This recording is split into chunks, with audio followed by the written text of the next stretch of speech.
everybody, I'm Dr. Angel Storm and I'm the founder of Ashes to Beauty Ministries.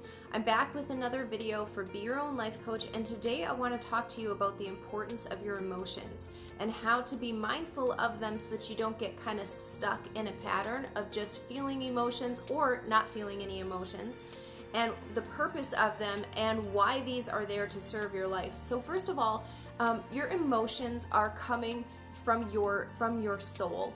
You feel emotions in your soul, you feel feelings in your body. So your emotions of anger, your emotions of happiness, whatever they are, those are coming from your soul, and negative emotions are there to alert you, either to protect you or make you aware of a wound that you already have. They're there to guide you. They're there to connect you to a person or a situation, so that you have insight, you have wisdom into how to deal with that person or that situation.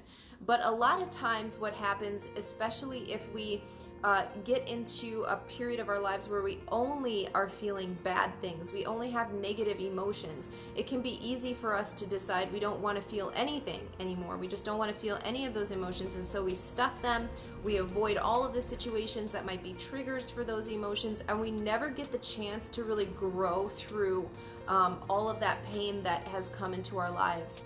And this is definitely not an excuse. This is not me trying to reason that there's that you know, all of that pain or suffering that you felt was necessary. I definitely don't believe that, but I do think it's still your responsibility to really learn about them and to grow and evolve yourself as a human being.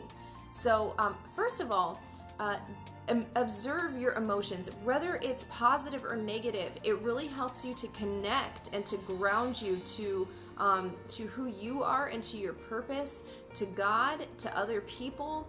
All of this stuff is connected. And so if you can observe your emotion, especially if you can separate your soul and your spirit. So if you're able to observe your emotion, which is in your soul, if you can observe your emotions in your soul apart from your spirit, you're really going to have a more objective look at what is happening. You know, in a sense, you're going to have a bigger picture.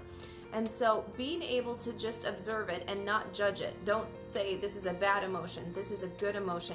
Just observe what that emotion is. Second of all, sit with that emotion. You know, I'm sure that you've heard the quote, I sat with my anger long enough until she told me her real name was grief.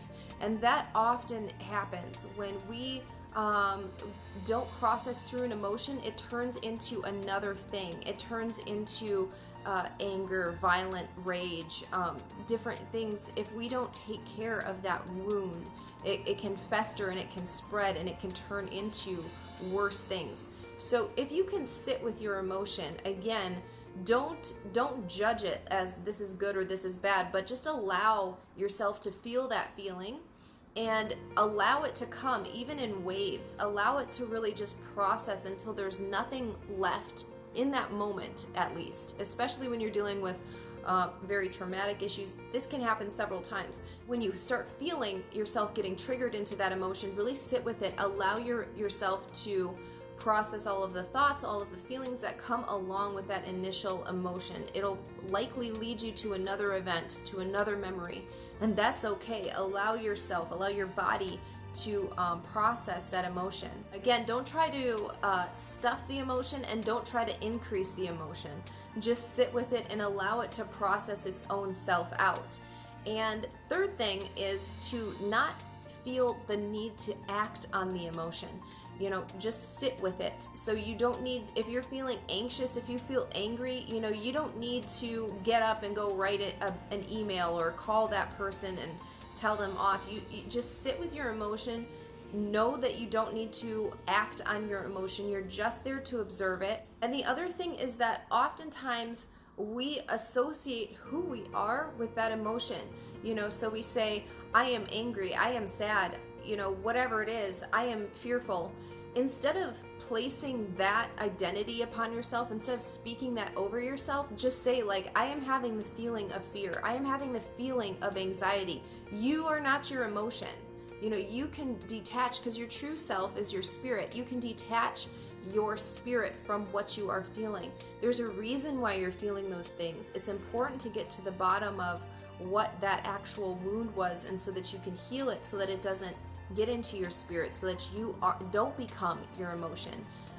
But this can only be done when you're willing to sit with your emotions and allow your soul to speak to you about what it's feeling and what is happening inside. And so in summary, sit with your emotion. Don't judge your emotion. Be willing to observe your emotion. Remember that you're not your emotion, and accept that you have this emotion. You know, the more that you practice doing this, the more that you're intentional and mindful with your emotions. Even if you can't do it right then, like if you're out doing something and you feel yourself getting triggered, write a note down about how you were feeling and what was the trigger for that emotion, because you don't want to walk around all of your life having all of these triggers everywhere. So I hope this video has helped you understand being mindful of your emotions. Be sure to subscribe to my channel below if you haven't already, so that you don't miss a new upload.